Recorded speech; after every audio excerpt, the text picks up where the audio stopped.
Hey guys, welcome to Sunday Live Chat. That's a jam that we got going here today, and we're going to show you just exactly how that's being made. Let us know you can hear it, and let us know you're there. We see you out there. We're checking in now. Live streams are always fun. Hey Drew, Alice, Eric, Tony Lipford, all you guys are in the hood. We got Zombie Dre here with us today in the studio. What up? We've got the whole setup going, and today we're going to be talking about the vampire, the history of the vampire, and like what it is. What is it? A lot of people want to know just what that thing is. What it be? What do you guys think it is? What do you think it is, Dre? The vampire. You think it's something that bites? I mean, it's hard to tell. I think it bites. Let's get into this. Okay, I just want to make sure everything's all good here before I start yakking. Okay, Eric. Thank you, Eric. Sounds great. Oh man, it's warm again today. I can't understand why the heck it's so warm. I mean, it's like November and it shouldn't be warm, right? No. It literally should be like nice out. And yeah, you know, it's just one of those things. We should probably record this jam too, I'm thinking. Ooh, yeah. It kind of has a nice vibe. But let's get into the details first about what we're here for. Okay, let's get close to this camera over here. Hi guys. Don't mind me, I'm doing a little. Okay, let's I'm doing a little editing. What you got going over there? I'm copying Okay, so the bass sequence right now. Dre's dropping on a piece of gear which we're gonna call his gear of the month, kit of the month, and I gotta say, Dre has a lot of setups and he likes power, little things in powerful packages. Today I have to say, you, with your beautiful Devo shirt, your new Devo shirt, have New traditionalists. new traditionalist shirt, have found a real winner. And I think anything under a certain amount of money, like let's say under $500, that gets you jamming for a whole day, that's a pure win. Yeah. So we'll get into that second. First of all, we're here to talk about the Vampire, which is this beautiful module right here. Let's remove all things. So basically, we start with a clean blank slate. I hate that when people give demos and they start with it already patched. So it's like, well, wait, what's that doing? Where's that coming from? Don't you? Yeah. Yeah, I hate that. So, okay, in order to talk about the Vampire, we kind of have to go through. We should go through the history of it all. And again, I got to give credit to the wondrous Naib Estefan. What up, Naib? What up, Naib? From the Miami contingent. Basically, he's always been the one responsible to get things rolling quickly, and also very, very, very, very soon. This was like 10 years ago, I'm going to say. Naib came over. He had brought Scott, who's you guys have had here on the chat, Scott Yeager from the Industrial Music. Scott came over and started me into Eurorack, and Naib came over one day and said, Kevin, you got to come with me. We've got to go meet this friend of mine named Peter Grenader. And we went over to Peter's house. He actually lived very close by. And Peter's also been on the chat, and we've talked about this story. Peter was Plan B and responsible for sort of like the American response to the dope for Eurorack craze. And they sort of quickly came into the picture. Mike Brown and Peter Grenader together at first. Mike Brown from the legendary Live Wire series of modules, and then Peter went on to Plan B. So basically, what happened is meeting Peter, I managed to get this oscillator. It's just the Model 15 complex VCO. I really have to say, this is probably one of the best sounding Eurorack oscillators that I've ever heard. You could put it next to a Mini Moog, and honestly, it holds its own. So I had one of these, and it needed some repairs. So I went over to Peter and asked him if he could repair it. And he said, of course, and repaired it. And so then I had two working Model 15s, and he made an LFO, which is the Model 37, which is basically this is our remake of it right here. This little guy here. It's a 4 HP module.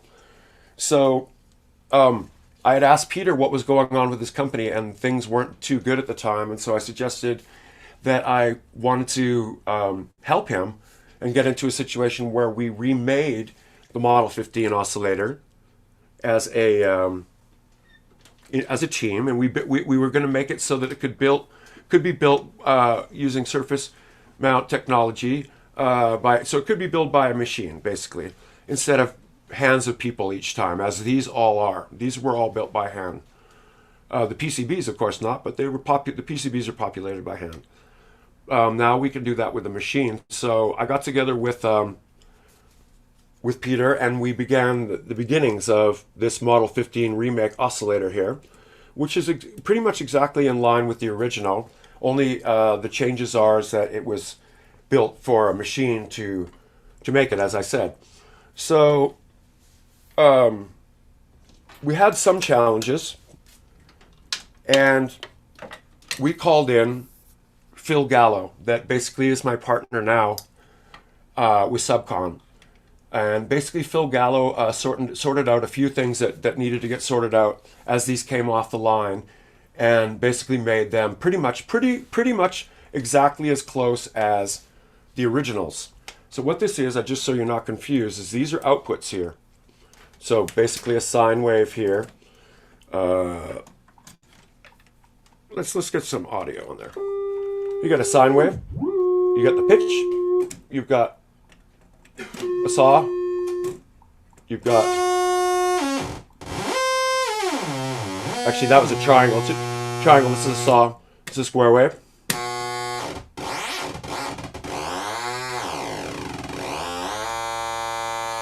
Now the thing about what made this oscillator special to me was its unique sound of pulse width modulation, which, if you listen here, now I'll demonstrate what pulse width modulation sounds like.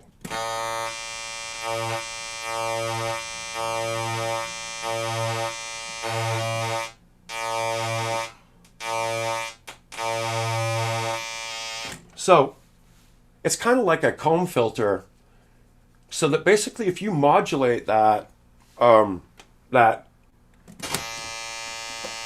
let's get some modulation here from the LFO. You can see here, we get the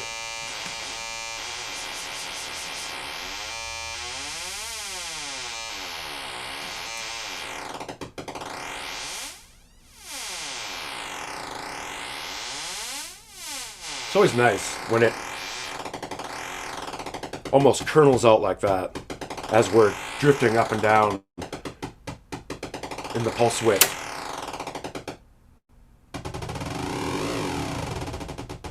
So if you basically stack this up with other sounds, it gets really beautiful, depending on what you stack it up with. But if I increase the speed, the LFO, of course, you get into some sort of audio rate stuff.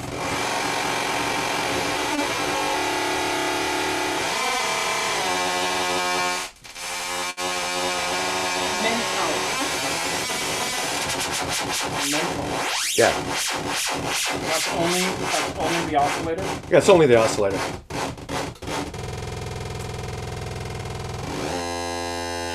So basically, we were pretty happy with the way this oscillator sounded, of course.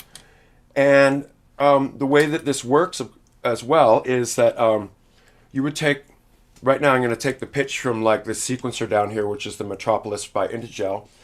And you would put the 1 volt per octave is where on any oscillator, for those of you beginners, and those of you people that always wondered what 1VO means, 1 volt per octave is basically how the pitch gets controlled to an oscillator. So basically, if I was to put this in here, and then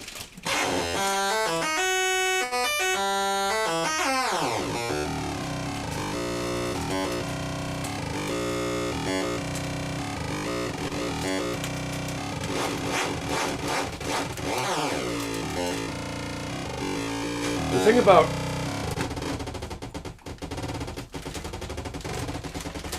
that I love about this oscillator is it actually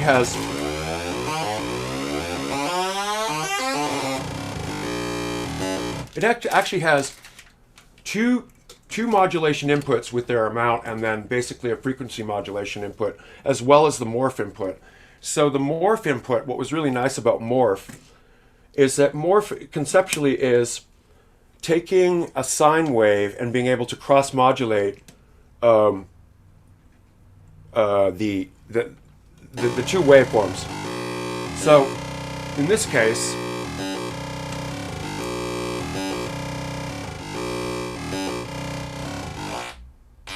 we are cross-modulating it with the pulse width. But if you move it over here, we can cross-modulate it with a square. So, just that sound alone. This is without any envelopes or without any other effects or anything. So basically,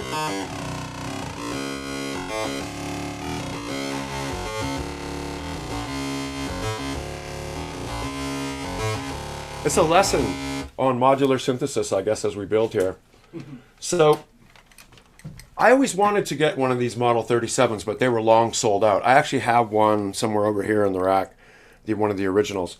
But actually, when I started working with Peter from Plan B, I really, my main impetus is I just wanted to have a whole forest of Model 37s. And so I have Model 37s all over my modular just to control, just general modulation things. But the cool thing is that it also works quite well as an oscillator. So basically, once you tune it into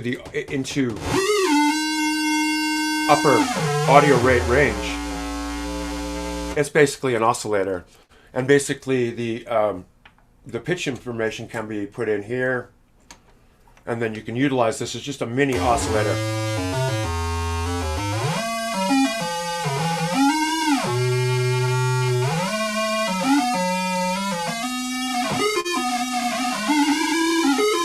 I like the unstable nature of that.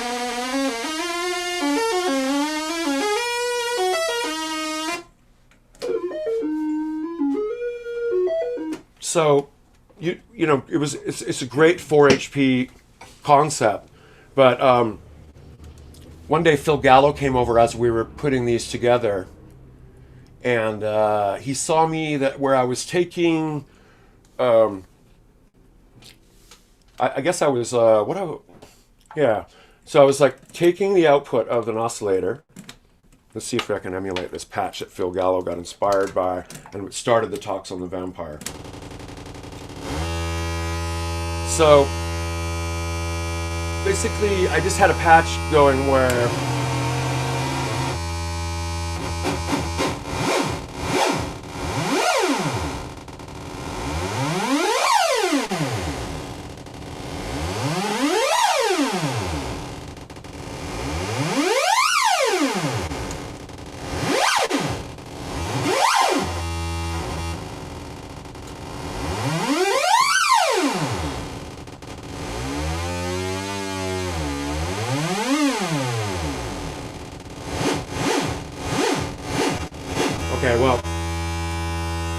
so much for that demonstration. So what I was able to do was send a gate signal to the sync in of this. Oh, that's probably why I had it in the other output there. And then I was controlling a sequence by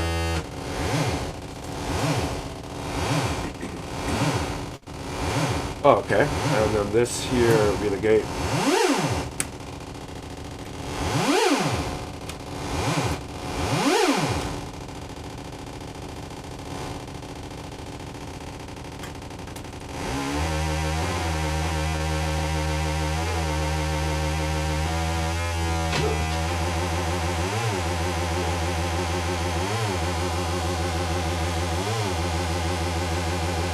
So something like that, where I was like, what I was doing was just upon a gate input to the sync in, that this was actually triggering a bend on the oscillator, and actually I was using the Tenori on, which is a really cool instrument for sending gates and stuff. So it was bending nicely between each note. So on here it's sending out a gate note for each pulse. So it was like harder to demonstrate that for you. But anyways, that began the story about, wow, how could we maybe make a synth that basically has these two concepts put together into one? So there's the Model 15 and the Model 37. If you add those up, you have the Model 52, and that adds up to the Vampire. There was always a story about how the Model 15 was the Buchla model oscillator, and if you added up the numbers of the Buchla oscillator, it added up to the 15, so that's how 15 got its number. So the Vampire essentially was the essence of taking both the 37 and the 15 and putting it together in one module, therefore sucking the blood out of both of them, basically becoming the Vampire. Yeah, that was the concept of how the name of the Vampire came about. Yeah. That's very cool. I did not know so, that. Yeah. So essentially, the Vampire, let's see here. The Vampire, if you look at it kind of like, well, let's look at it in how it started. Like, it just doesn't appear one day. It's like, I remember we were sitting and we would draw out like ideas about what control. I mean, this was the hard part. This is always the hard part.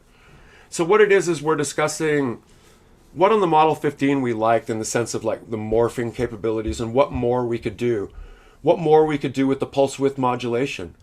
And what more we could do with like how the routing should be.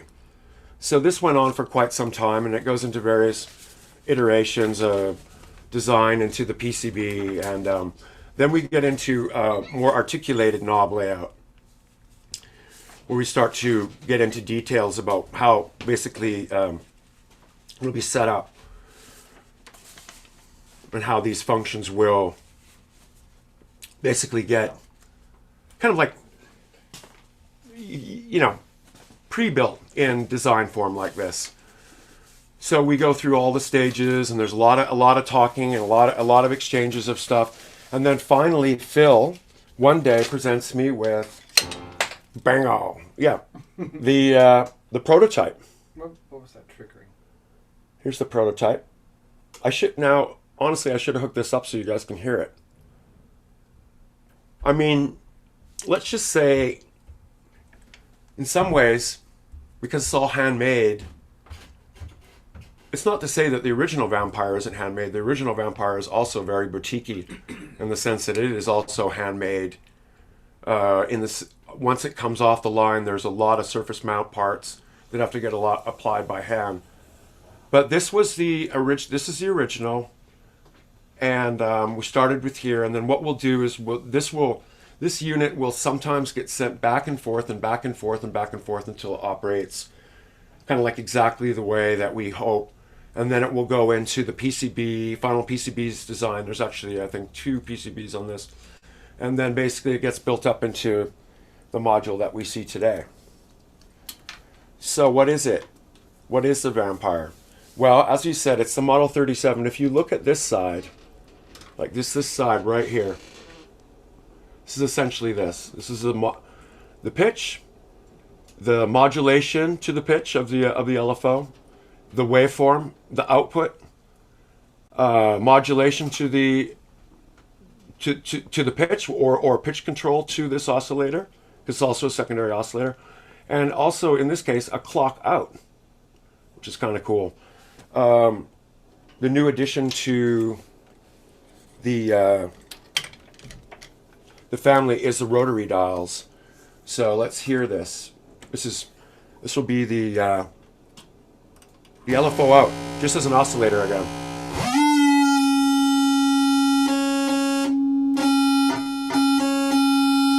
So you've got a fully functional LFO here, and then over here you've got pretty much the essence of what the Model 15 is.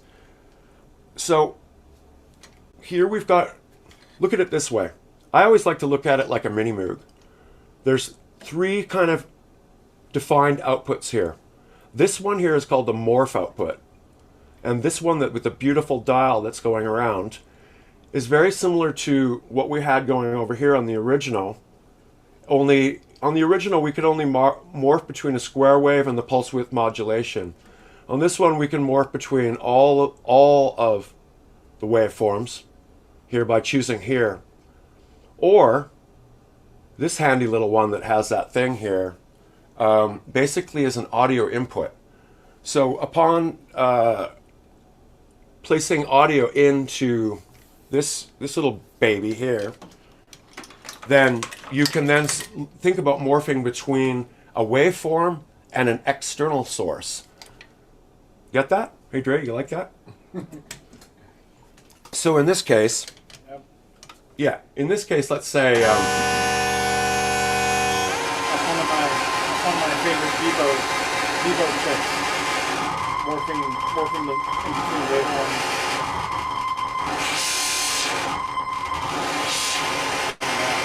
So you can see that's not the Vampire. What that is the braids over there coming in on the external audio input and coming out of the morph output on.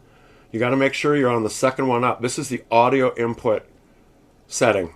All the other ones, you're actually morphing to sine wave. Yeah. Phil has fancy names for the waveforms on this. I should maybe refer to them. It's like a variety of the waveforms here, as you can see.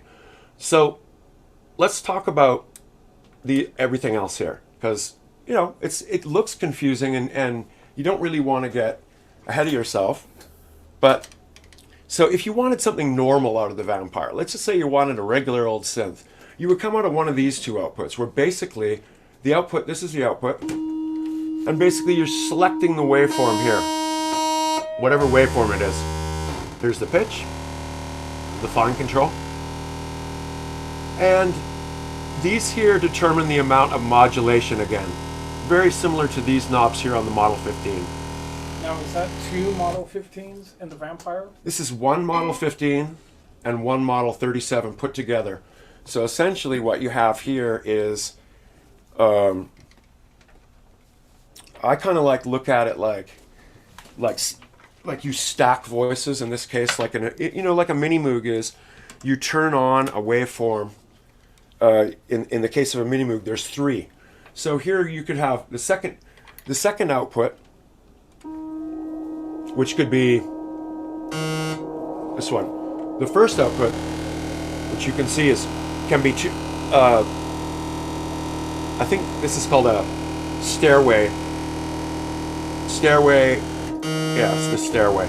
The stairway is 2 octaves below, so it's kind of acts like a sub oscillator.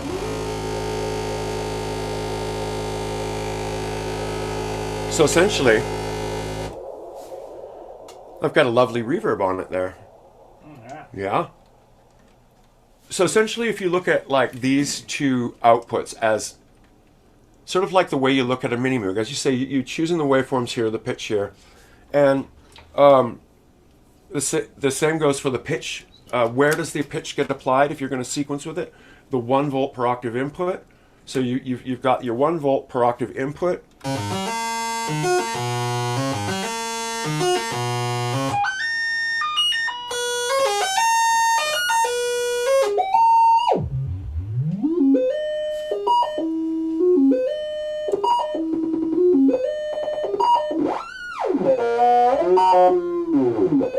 can have it sync to the LFO that manner. Frequency couple.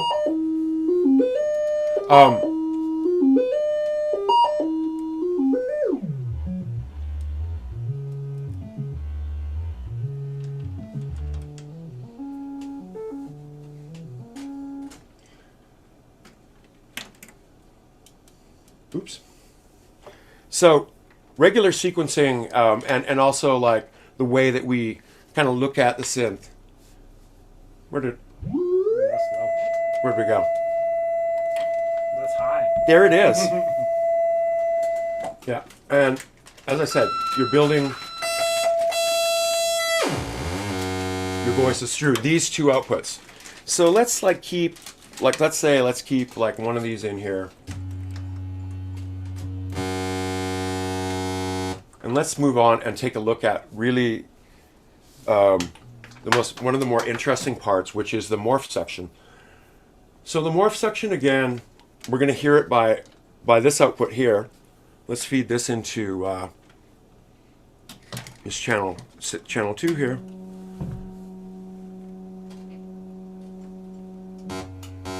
These are the different modes. But first of all, I want to show you, let's see here. Again, we're going to talk about that pulse width. How the pulse width is something that's going to give you that delicious sort of falling off sound. Here you can adjust. This is the amount of modulation, but we don't have anything in the modulation input. So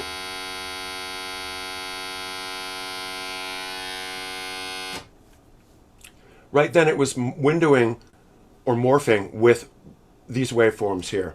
So these waveforms are chosen from the other side. So you've got the pulse width modulation on this side, as you can see.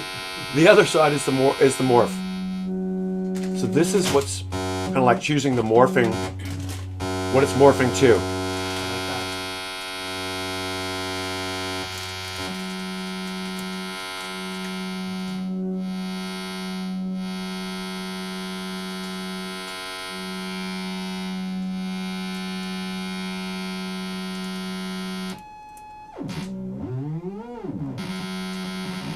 So we're syncing just right there to the LFO, or the LFO's oscillator.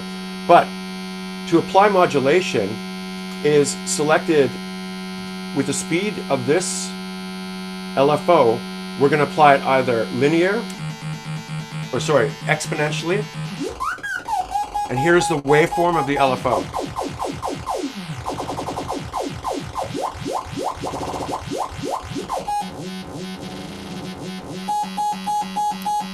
You can see how this toggle, which is cool, is toggling on, and this is the amount. So it can be toggled on and off very quickly, which is what I like about it. Also, it can be toggled into linear.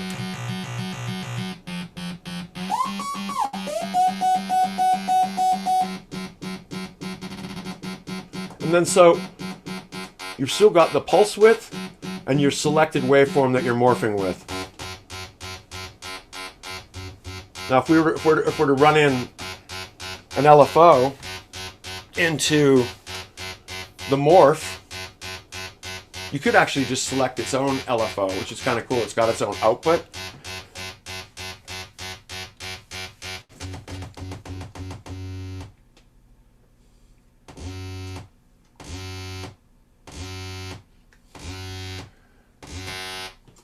So that was basically the amount.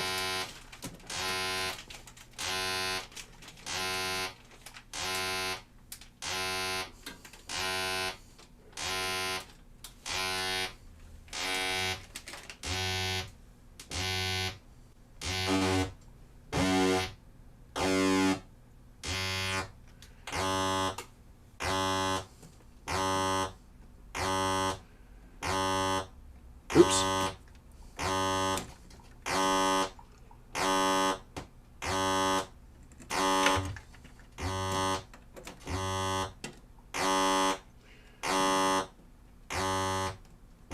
So the offset determines like the amount of how much it opens.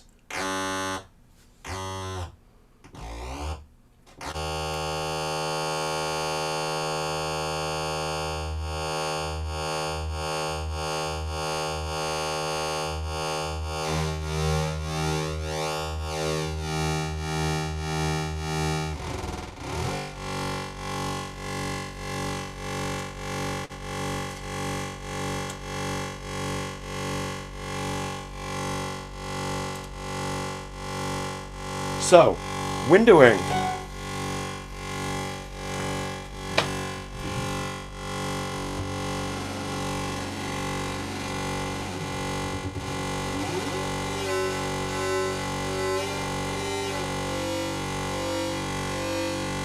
And a reverse sine wave.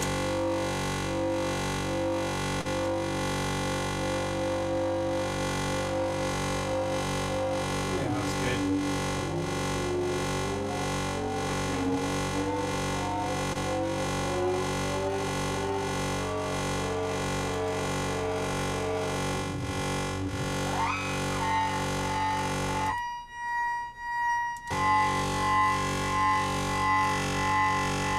Oops, that's a banana can.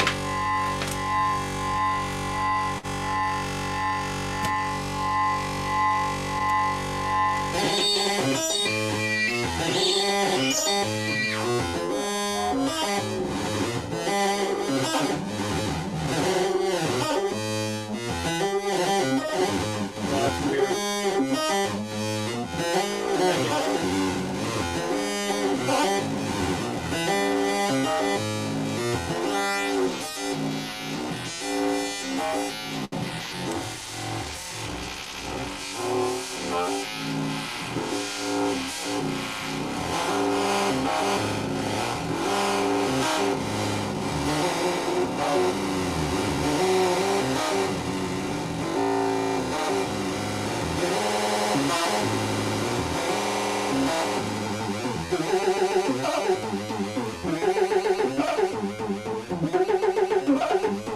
Still no envelopes. In a sense, windowing is enveloping.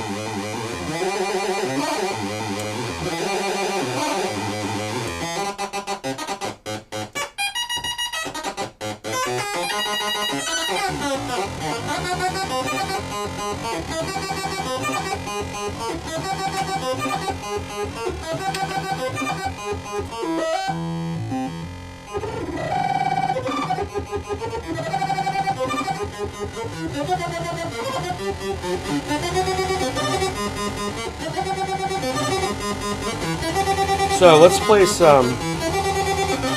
this external audio back in.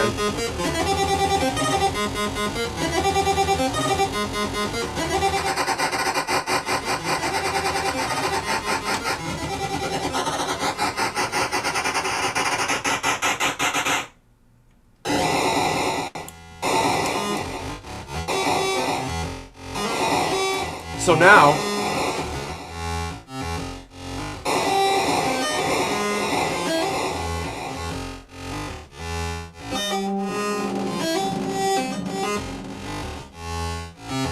so there's our morph. This is our morph acting with the audio input. Basically is the braids oscillator. No effects. Let's hear it with a teeny bit of effects.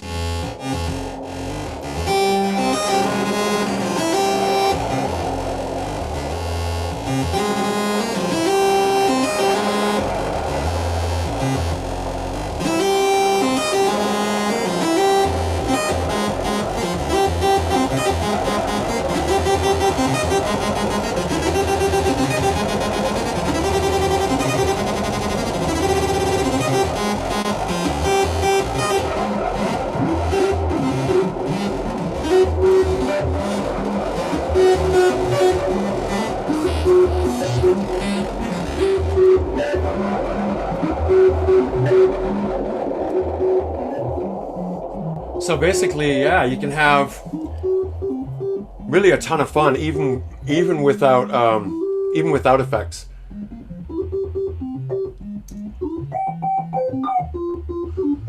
I am using an oscillator or LFO there to modulate, but you can do everything that you're hearing there without another module.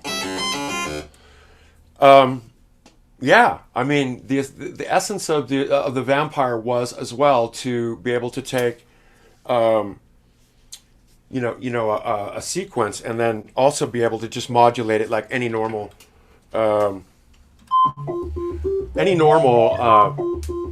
situation. For instance,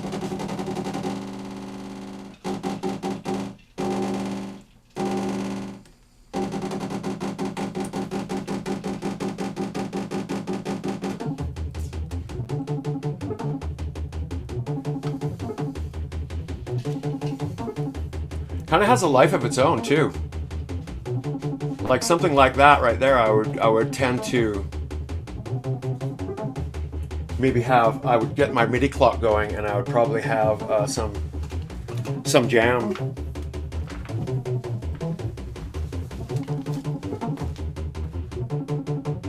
Let's see what MIDI clock sounds like with that.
I think I know what's up.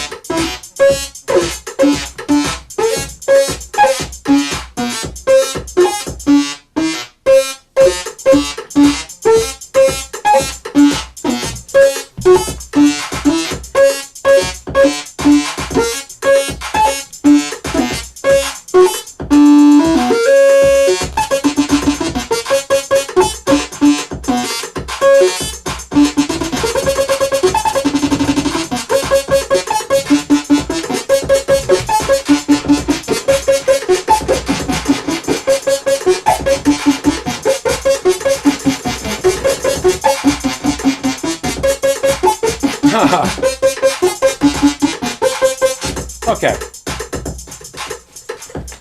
So obviously that wasn't on time. Or maybe that rhythm that you got is. Well, that was completely. It was it was completely. So, anyways, kind of a failed attempt at quickly showing sync there, as usual though, right? Oh, what's going on here? What's going on here? Oh, there. Connecting.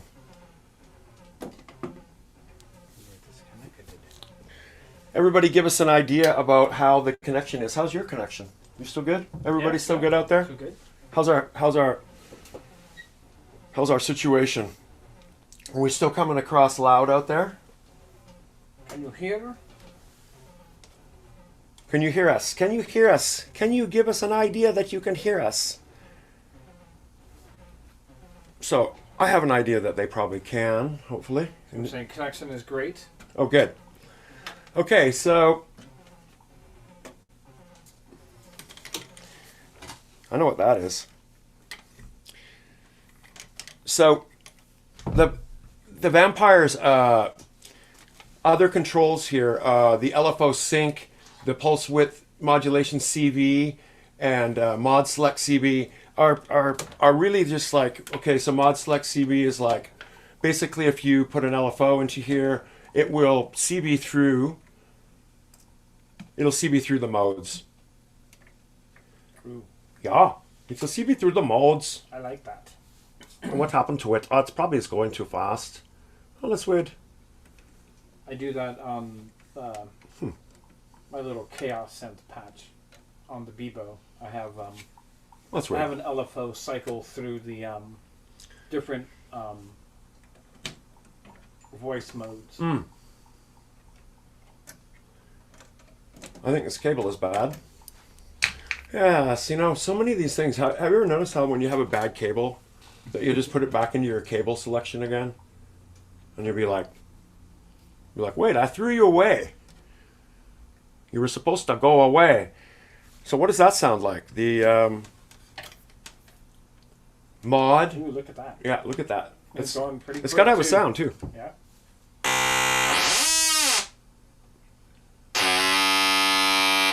Hold on. Farty. Why? That's weird. Why it's.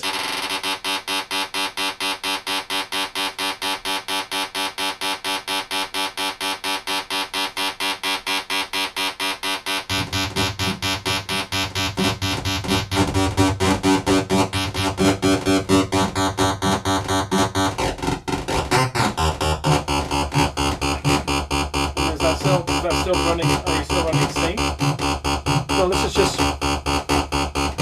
It's actually just being.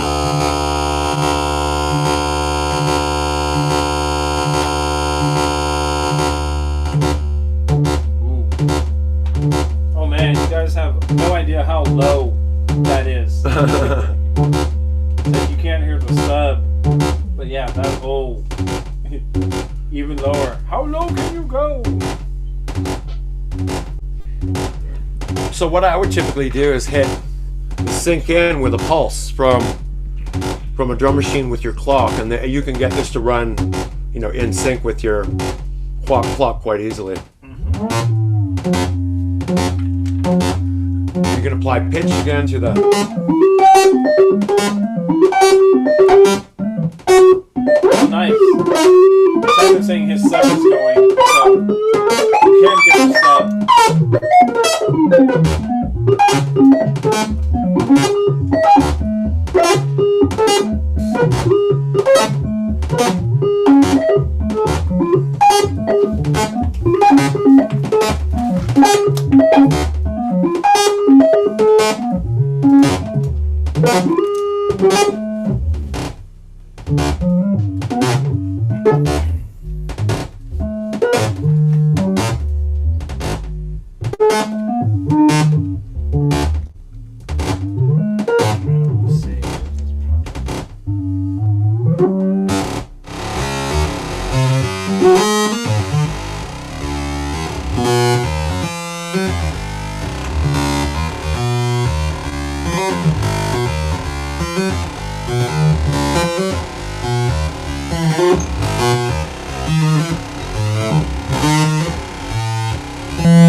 Okay, so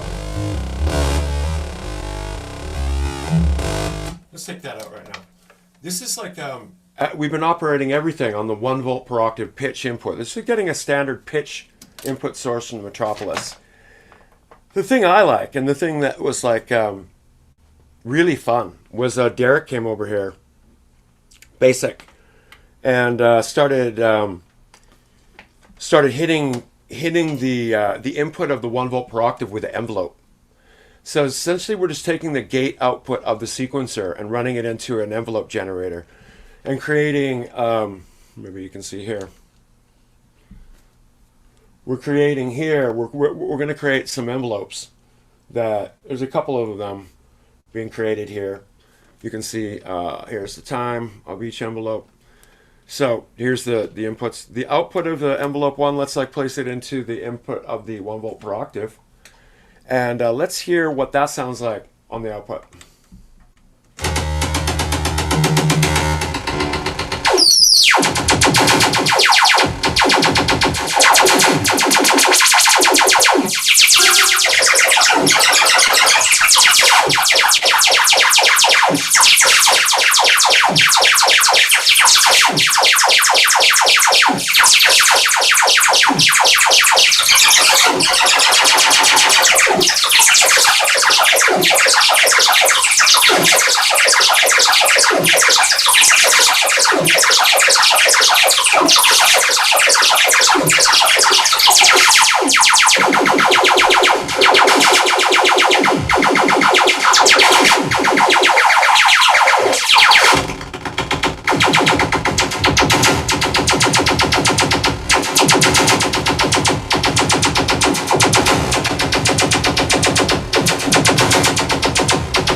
You ready to go? Yep.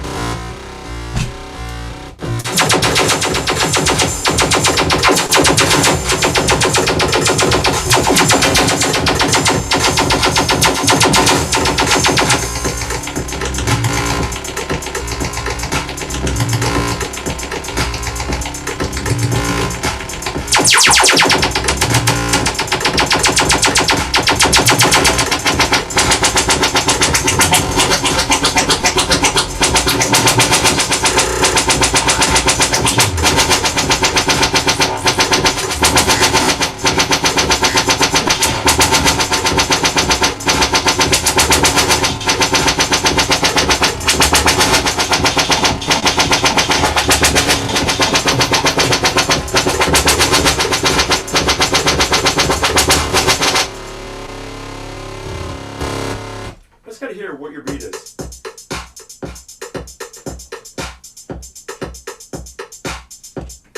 I'm only getting out of one side. What happened to our other side? Oh. Here we go.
Okay, well, that wasn't the best example of of anything, but that's typical for a live jam when we're in this room, because absolutely we're demonstrating like really the essence of like how to trigger this thing. And I think like for some reason we're getting a like my sync is different than yours. Like I know I'm running on external right here. external. It seems to be running.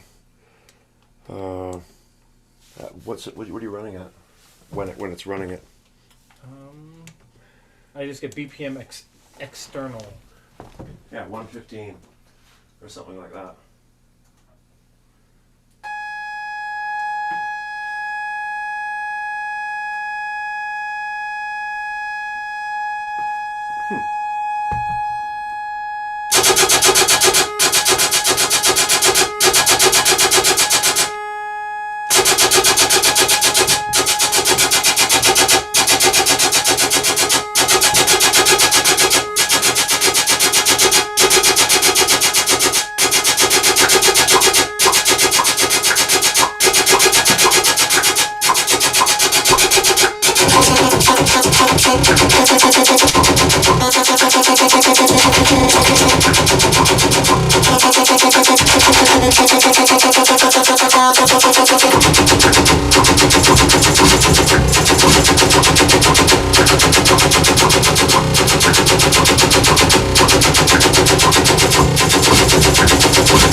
So as you can hear when I did that with the metronome, it's dead on. But for some reason there's a bit of latency with that. Yeah, that is really weird. Yeah, that is really weird. Yeah, see, now I'm seeing BPM 114.9. So, is that Logic sending? when you're in the studio, you're always dealing with latency and those sort of right? issues. Yeah. Normally like- you have to record it and then Yes. it springs back into sync. So as you can see that sequence when I was running it with the thing, it's like Yeah, it says 116. it's so easy to come up with a rhythm. I find that like Let me try this under manually. this system that works. And maybe just restart it or something. Maybe because it was tighter before. Yeah, that was weird. So when in doubt, always restart. That's always the key. When in doubt, reboot. So a fresh patch. we But our jam was in sync. we released these through Analog Haven. There's a limited edition amount of them. I know that there's some left, but basically there's not a lot of these modules in existence. Basically there's 200 total in the world. So basically if you get one, until such a time when there is a need for more vampires, then it will probably rest at that. Now let's talk about numbers. What are the collectors' numbers? I believe there's 150 of each one of these. And basically, we did come up with a new version of the LFO that has a fine tune. And if you're using this as an oscillator, this is awesome for tuning in on stuff. But it just makes it that much nicer, and it's also a little more compact.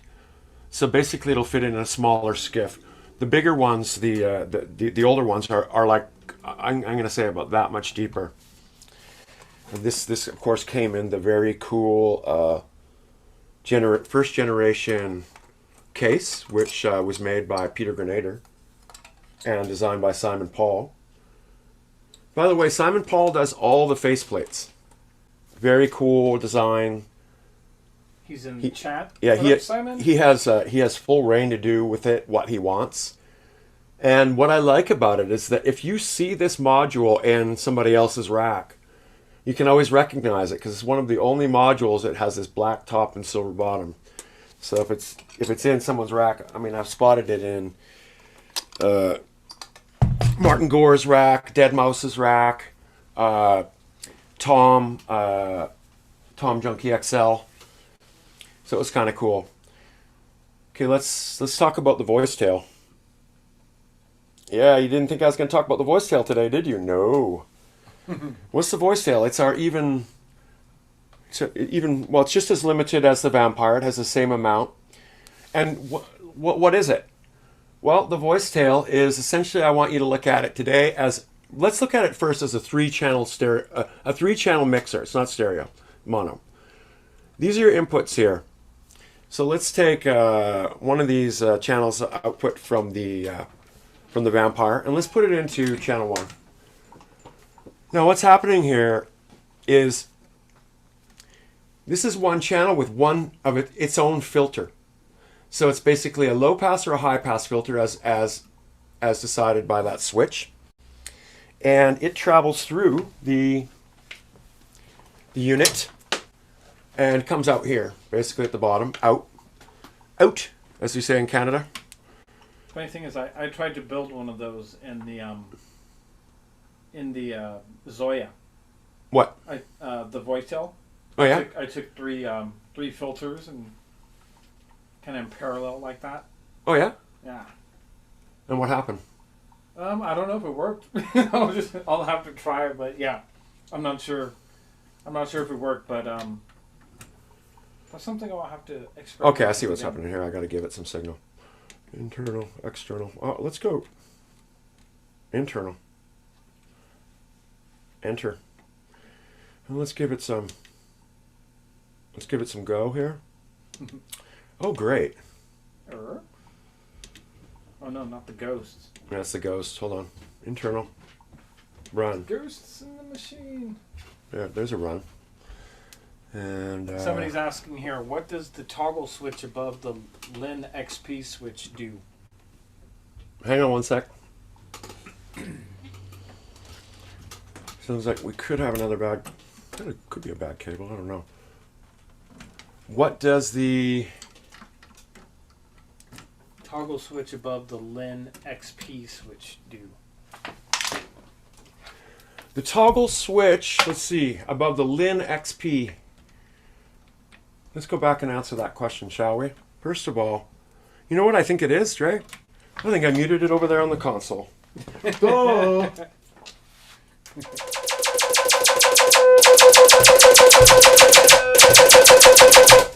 Okay, now let's answer that question. So you're talking about the toggle switch right here. This toggle switch, right? The Lin XP, yes. Yep. This here is the windowing switch. So off in the center is the neutral position. And basically, I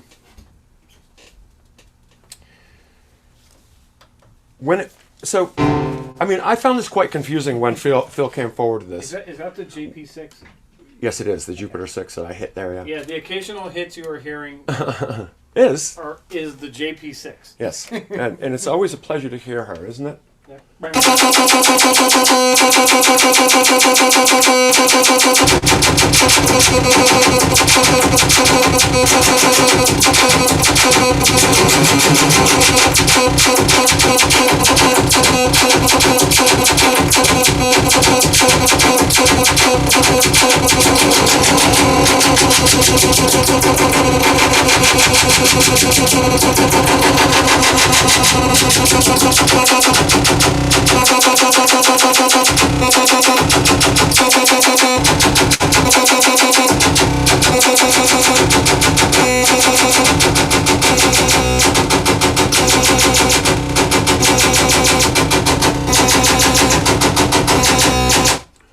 Now, I don't know if you can hear that, but so basically it's a form of shaping. And so these switches are choosing between a sawtooth and a triangle. So there's a saw and a triangle, and basically it's shaping the morph function on this. So we're basically monitoring the morph function. So this is like a kind of, I consider it forward, and this is like a backward.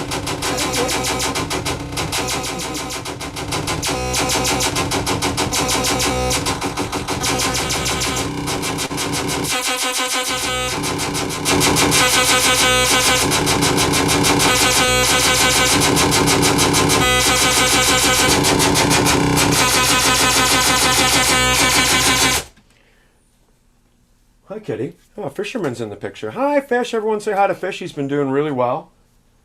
Put him in the cam picture here. There he is. There he is, everybody. He's been doing so good. We've got Nurse Brianna here. He's purring. I know. We have, like, seriously seen this cat, like, return if it's true what they say about 9 lives, this cat is definitely emphasizing it, right? That's for sure. Good. Hi, fish. He was going crazy up there listening to you. Oh, he loves the sound of these things. So essentially, I hope that answers your question. Windowing is a bit like enveloping. So it's enveloping with the morph feature. The morph feature is like the feature that is cross-modulating the pulse width modulation with whatever we selected down here. In this case, it's the audio input, but it can be selected with another waveform. So when you are windowing, I wish I had the exact scientific terminology for what windowing is. Phil Gallo, I should have Phil Gallo on here and he can explain.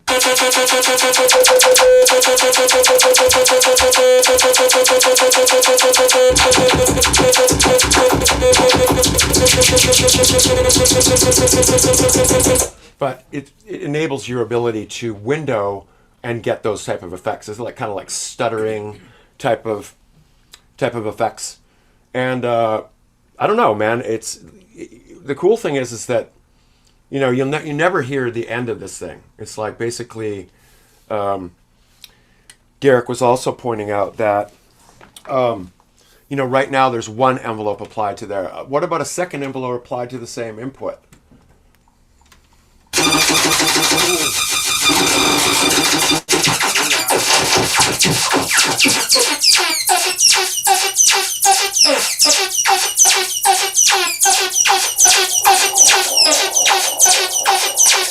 Oh yeah.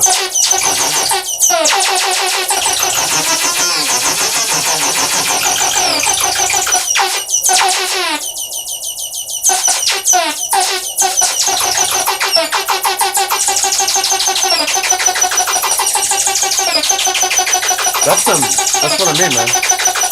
That's some complete Martian language. That's complete Martian language. That I mean, essentially, that's kind of like what we live for, isn't it? Yeah. I mean, that is pure Martian talk. I mean, I can listen to that with a drum beat all day. So, let's talk about the voice tail. We got into it, and then we got sidetracked there. So let's take that same Martian output, and let's put it into the input of the voice tail. And like as I said, let's look at the voice tail as a 3-channel mixer, each channel with its own filter. It also has another thing that I'll show you, which is kind of cool. So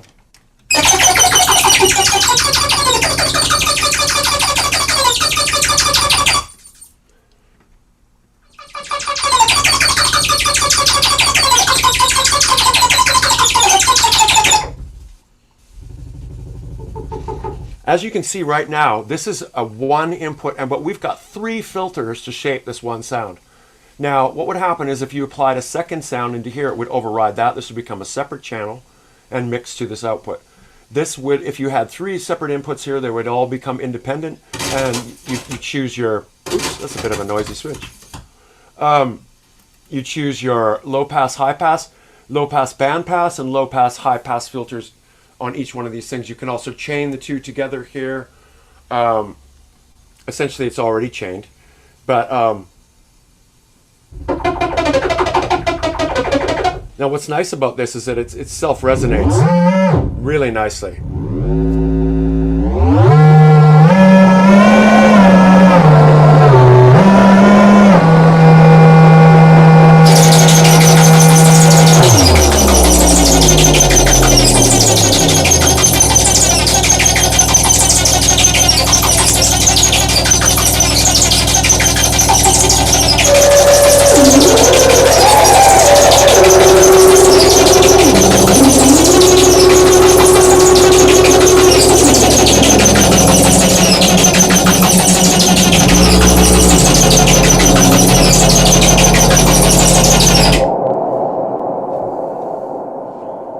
So essentially, what this is like it's so much fun. Like you were just literally feeding in one thing, and we're able to get all those different layers. So you've got the base layer, which was, it's essentially that Martian talk, which has, in this case, a high pass filter, not being resonated. The second channel is self-resonating low pass filter, which is creating the sub. And the bottom one is another low pass filter, which is self-resonating, but at a different tone. So all together, it creates this beautiful.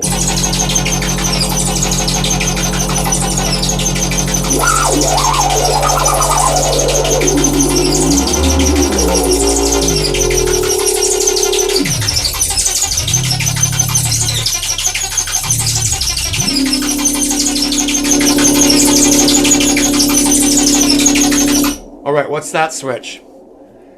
The awesome thing about that switch is that there is a final VCA on each channel. So that each channel here has its own control voltage of frequency and resonance per filter here. So each one of these is voltage controllable by these switches here. The level is essentially VCAs. So once you turn down the offset, basically you're going to be waiting for a VCA to be opened and triggered by an envelope. And we could take the same envelope that we're already using. Let me get another patch cable here and take it out of the envelope. So if we hit it up on each channel, actually this is the final. So essentially this is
yes sirree. So basically the vampire and the voice tail, hopefully that answers more of your questions about what they are and what they do.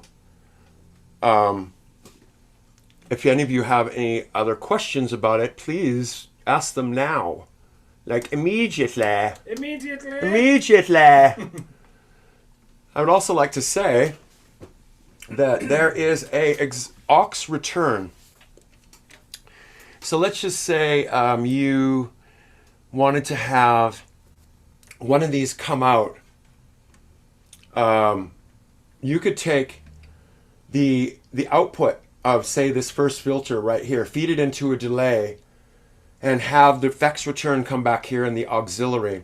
And the auxiliary basically gets returned just before the VCA. So basically you can have an effects return on the 3-channel mixer as well. Very handy little thing. These switches here basically just normalize. If you put one frequency modulation control in here, it will go all 3 or all 2 or however you choose with these switches. So making life easy with just one. And yeah, I think that about covers the history of the Model 15, the Model 37, which transformed into the Model 53, Model 52, and the Model 53, the Vampire and the Voice Tail. I'm asking, what does the FZ couple button do?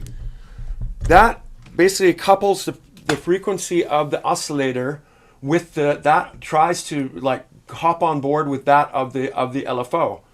So if the LFO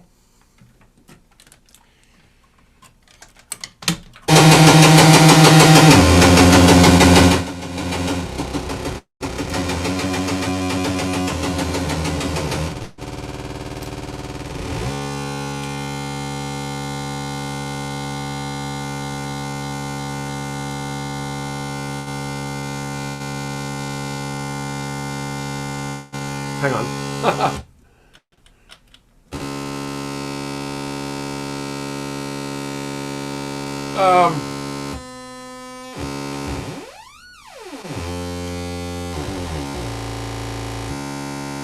So frequency couple. Good question. I don't know if mine's operating on mine. I'm going to have to get back on this one. What the actual definition is. I thought I had that. I had it down here. But essentially, yeah, it's frequency couple, and it could be in relation to the sync input, which I don't have operating. So let's see. Well, let's see here. If somebody out there knows the answer right away, like they've already know.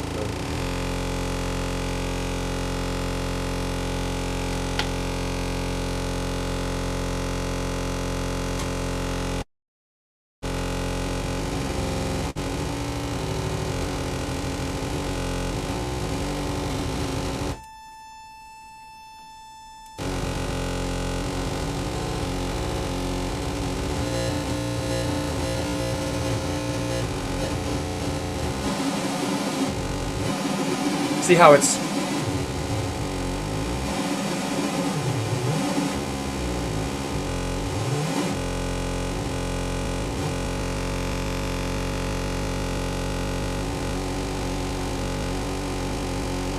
seems like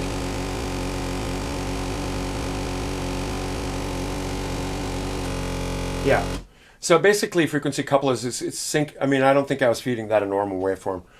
But basically, if it had a regular waveform, basically frequency couple, I am pretty sure is to do with that, with coupling with, say, an external oscillator being fed in. Yes, that's what it is.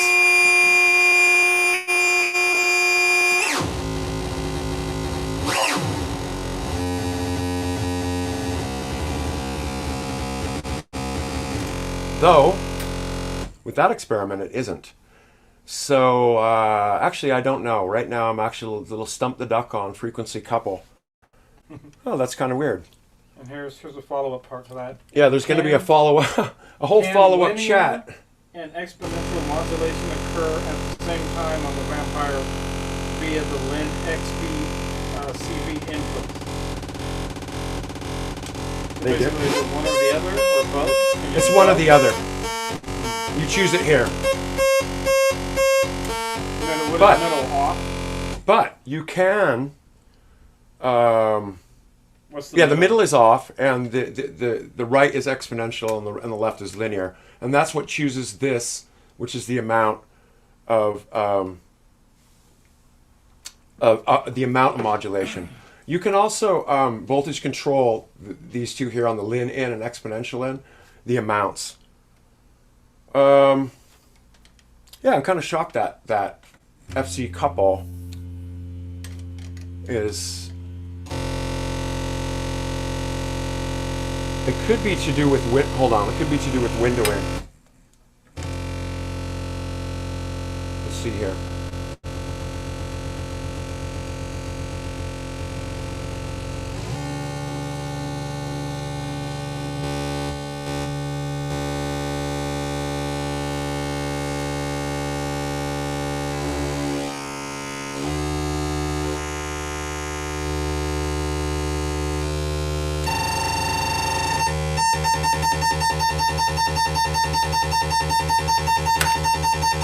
That's very weird.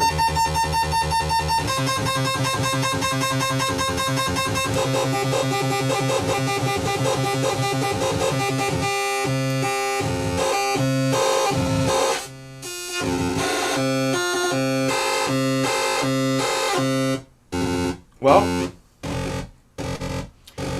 that answers that, because basically I just went through it and I couldn't hear any effects. So I'm gonna.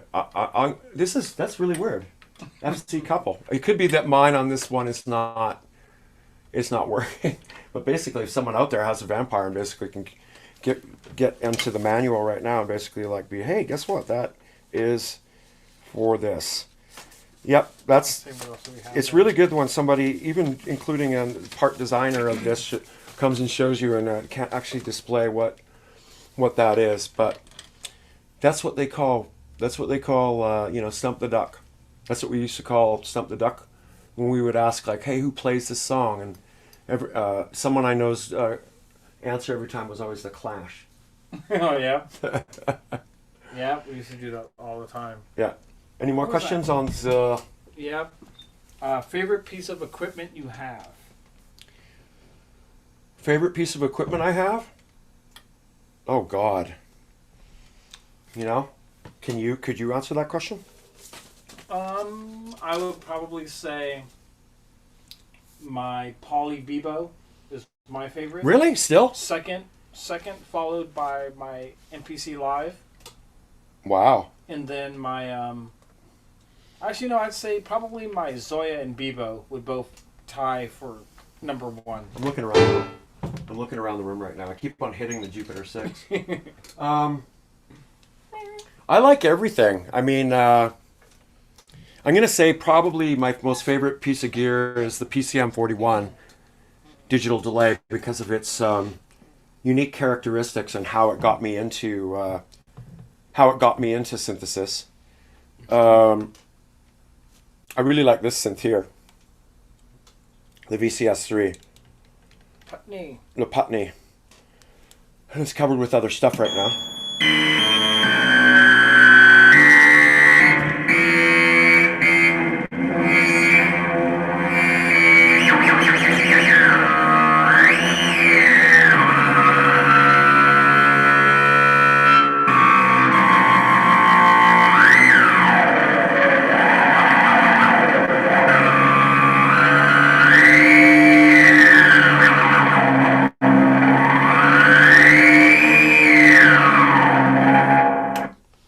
I mean, isn't that the Doctor Who synth? Yeah, you could say that the Doctor Who synth or whatever. I got this a long time ago. I think I got it in 1994, which was kind of like the time when you want to get gear like this because it wasn't very much money. There is a. I think I paid $1,500 for it. It has the original keyboard below it here. That's so crazy. The Cricklewood. The Cricklewood keyboard here. I think the Cricklewood keyboard is worth as much as.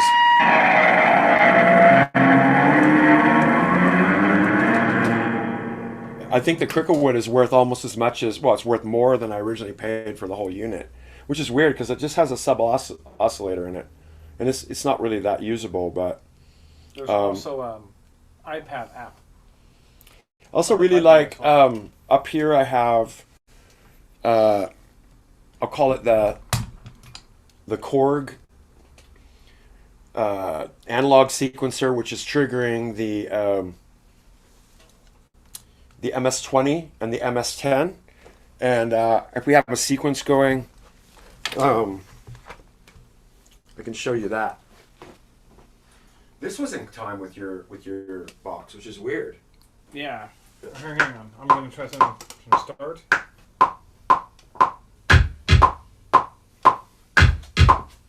Listen to that flamming. Yeah, it's so weird. Why is there so much flamming?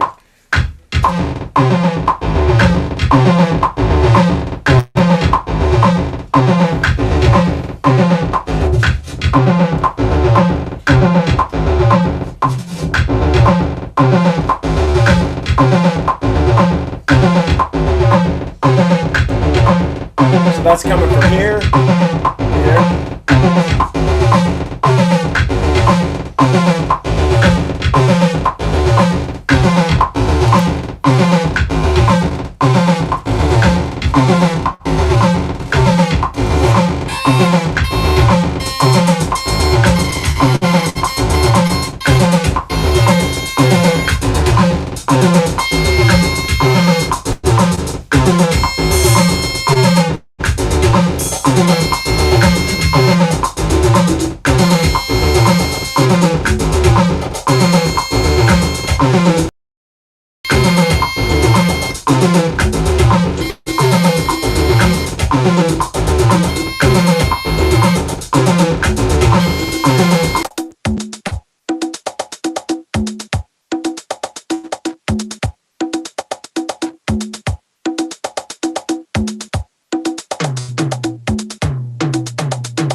Yeah.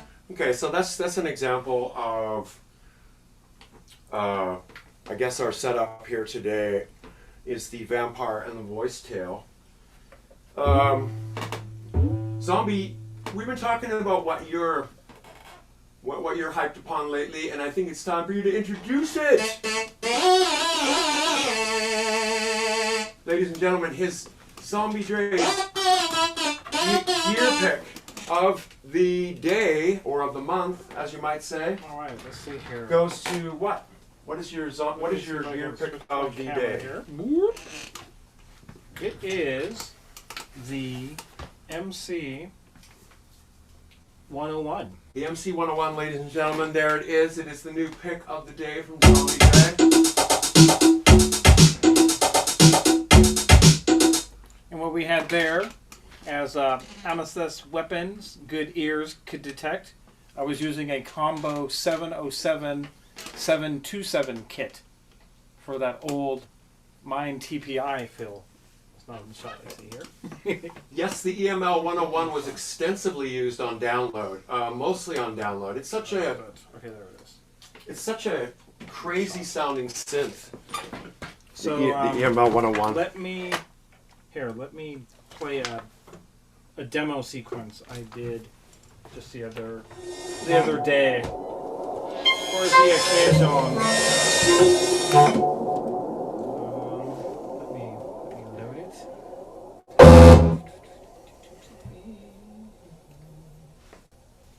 Okay, here it is. I love it when people ask to hear a specific piece of gear. It's like, uh-oh, what happened? Uh-oh. Okay, so actually let me load the sequence that we started with to give you guys an idea of what this thing can do.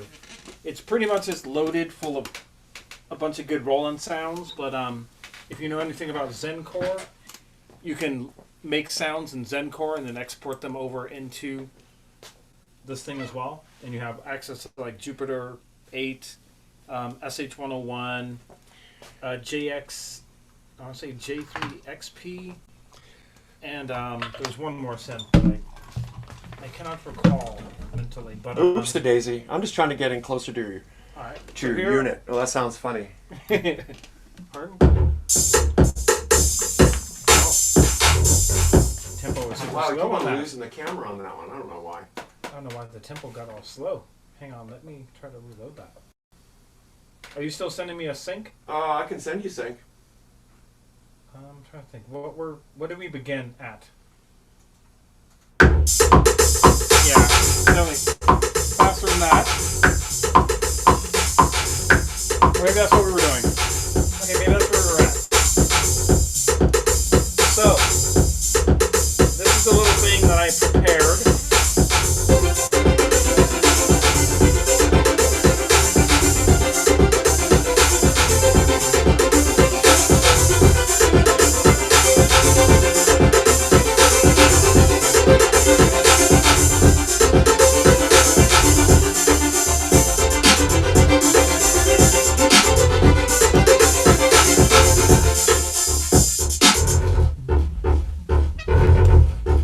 Got that classic rolling fat bass.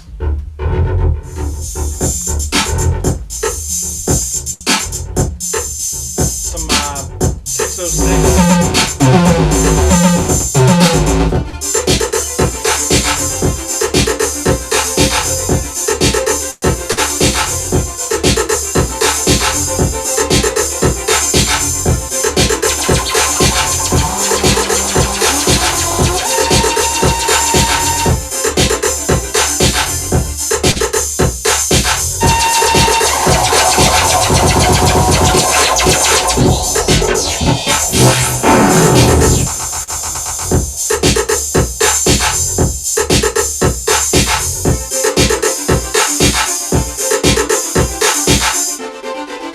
I love having sliders there, so for your volume, you want to bring that up.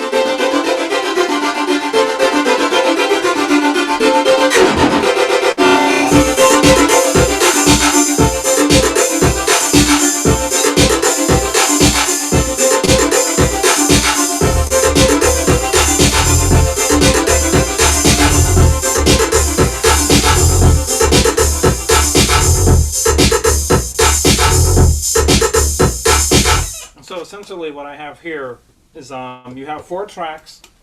Each track can have 16 clips. Let me go to the drum because there's actually 5 clips here. So it's kind of like Ableton in a way where you record clips. What I was doing to change a bunch of clips at the same time is you hold the clips down and then you have scenes. So you basically can make your intros and whatnot. You know, so you got I like, think it's. stuff like that. Play it again.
Yeah, I don't know if you guys could even hear that. Could you even hear that, I wonder? Yep. Looks like people. Oh yes, and I am still using the rhythm. Oh, we had another quick question. Let me go back here. Let's have a question. We're missing the Shiza pad. I think. One. Yeah. It looks like my. There you go. There we go. My battery's dying at 10%. So I don't know how much you guys heard of that. I think part of that possibly was whatever. Anyhow, we're here in the studio jamming. I got to agree that the MC 101. How much was that thing? If you don't mind me asking. Let's just say I got it for a good deal on Reverb. They retail for about $4.99. $4.99. And from the sounds that I'm hearing coming out of that thing, and already you just got it like last week, and the thing is already like, I don't know. I'm pretty impressed with it. I always like it when you come up with a new box, and I gotta say, it's a cool little box. You can't lose with Roland, really, can you? No, and like I said, with the Zen Core thing, it's pretty awesome. Another reason I got it is my buddy hooked me up with lifetime rolling cloud thing. Oh, nice. So I have access to Xenology Pro, which allows you to really get under the hood of the groove box, and you can make your own sounds and then dump them in there. I think I've done a pad or something. Nice. But yeah, it's pretty awesome. Well, let's hear a pad. You got a pad there? Yeah, let me see here.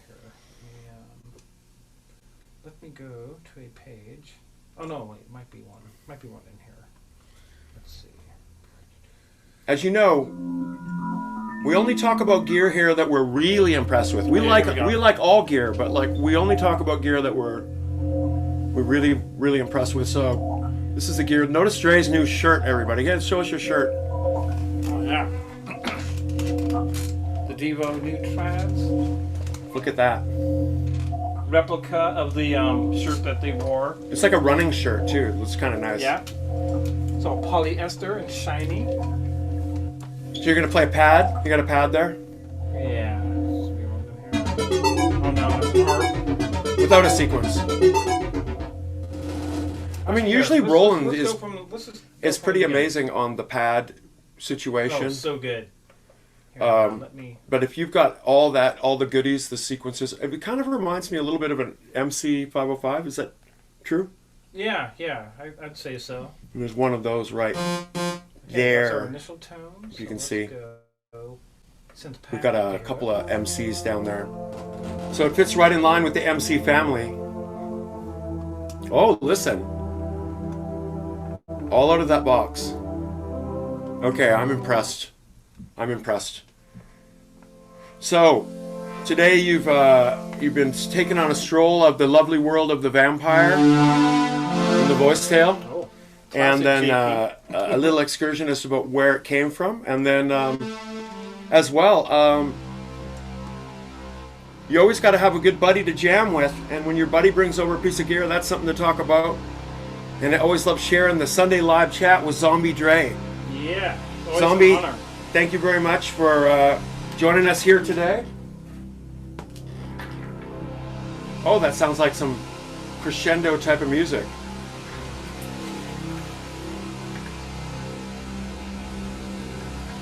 By the way, yes, somebody asking about the remix. Get your remix stuff in. I've got 3 submissions so far. Oh yeah, let's And handle the that one chat quick mix question. apparently Zombie Dre is going to also be submitting one this Yep. mix, and Yep, so I have one I'm for kind of that. excited about that. Okay, here's a quick question. Somebody asked, this is a good one. Can the vampire be used alone with something like a key step? Yes.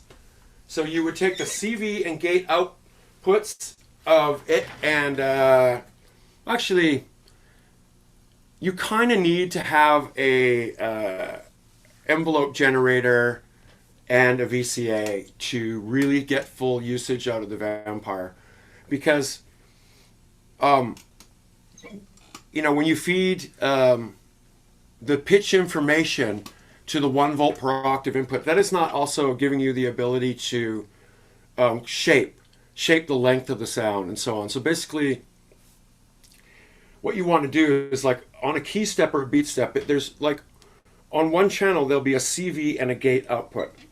The CV output is going to be control the pitch. So basically that would go into the 1 volt per octave input. The gate output would go into a envelope generator, like what we were doing earlier, where we were taking those 2 envelope generators and creating a shape. That envelope generator's output that would then be taken out and put into a VCA. The output of the vampire would be applied to the VCA, and the output of the envelope shaper would go to the input of the VCA. So that's where the shaping begins. It's a little bit complicated. I mean, it's not. I think it's a thing that, like, I don't know, when you first get into modular synthesis, it's weird. Uh-oh, I lost it again. Uh-oh. I lost it again. Why is it we keep losing the camera? Well, if you move it, basically, it just doesn't like it. It says, no, let's get that camera back. I'm trying to get it so I could possibly show this here. Why not, huh? And show one more nice demo about what we're talking about here. Okay, let's say Are that. are we gonna play them out? Yeah, we could do that. You could set up something. Yeah. Let me, So let's just take in this case just a simple patch. Just unpatch all this. and while you unpatch, I'm gonna go to a completely new project. So Yeah. this is basically How long it takes Dre to come up with a new we'll idea. be starting from scrap. Okay, so this is the output.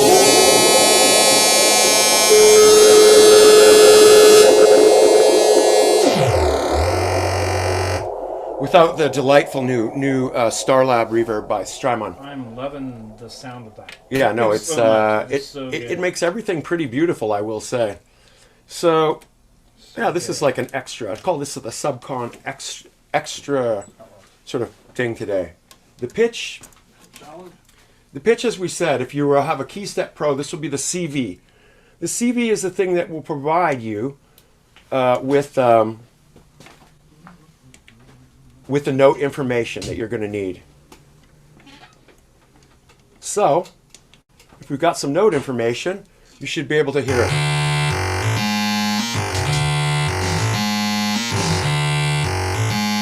But you'll notice it's just going to be like sustaining forever, basically, as it should. Without an envelope to shape the signal, basically that's what you're left with. When you start to take the gate, in this case, let's see if you can see this. Where's my hand? We're gonna go off of that BPM we have there. The gate output of my sequencer, I'm going to put in trig 1. Can you see this here? How this is now creating. Let me see if you can see this. Oop. I love that. The JP. The JP always wants to make a bit of noise for you guys. Hey, that sounds like Prince sound. Right? Is that the original Lindrum maybe or something? Okay, let's get in here more so we can see what's going on. Oh God, the perspective on these things is always a little bit wonky. So what I'm trying to show you here is that this here is the gate signal. The gate signal is coming out, and we're creating an envelope shape by choosing one of these shapes, kind of like a sine wave or a triangle wave, the length of it, the decay, the attack, and basically what we're going to do is take the envelope shape out. I gotta find that Jupiter sound now. Yes. And So I can play it. we basically, this next to it here is a VCA. So what we do here is let's apply the envelope to that. Here, I'll show you. We will have, first of all, you need an input. Let's take the input of this, and then let's take the output. You can see here that, hang on. Have you ever get so blind that you can't see anymore? Oh, the text underneath some of these buttons. It's like invisible. It's like absurd, invisible, right? like-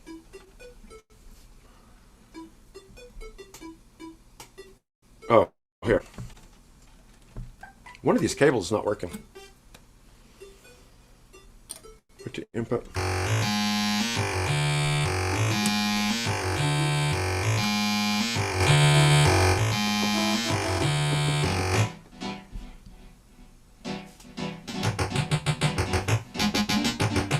Hang on one sec.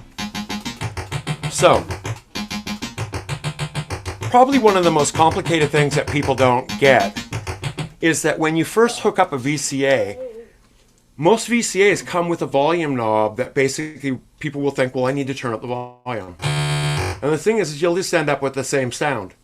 You need to turn down the volume on that VCA to hear the results of voltage control with an envelope.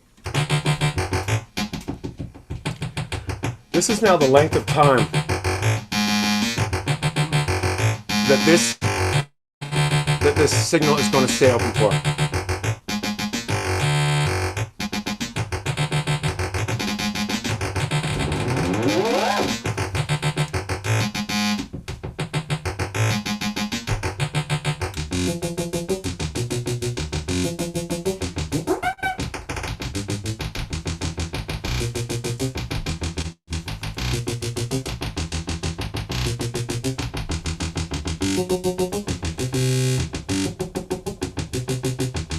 So,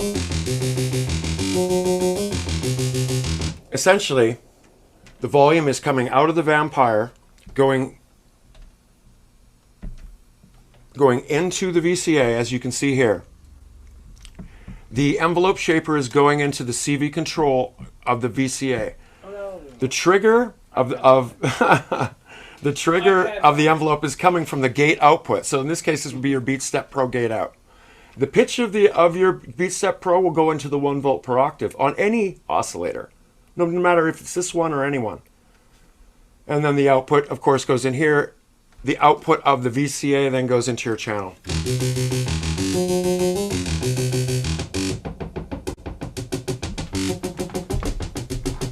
Then, I mean, if all is well, then basically, if you've got clock, which we should have, then basically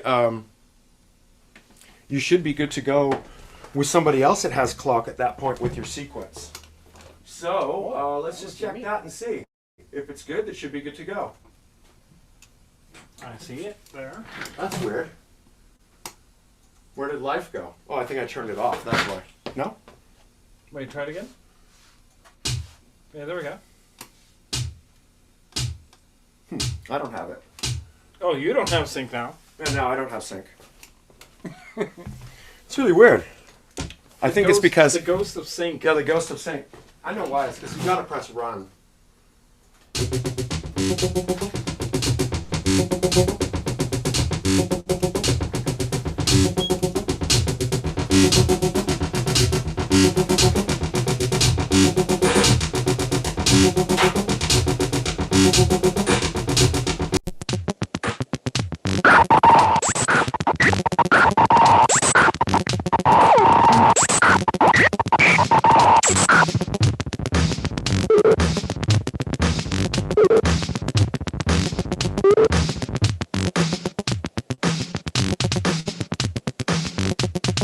Million pounds.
Yes, sirree, folks.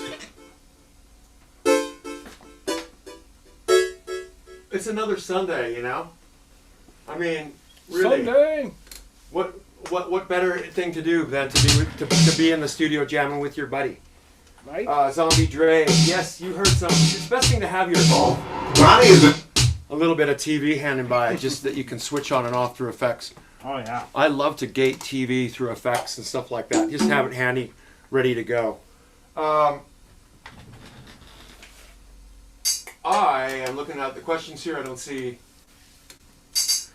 really see any other questions, but oh, your iPad died. Yeah. Well, we'd like to thank JC Snow, Electrodynamic Wave, Simpson Bitch, Roy Anderson, Nick, Better and Better, again, whoever that data bomb guy is. Yeah, who's that? For dropping by today. Thank you so much for the support here that you guys give on Patreon. You know, you won't have stuff like this unless the new age is here.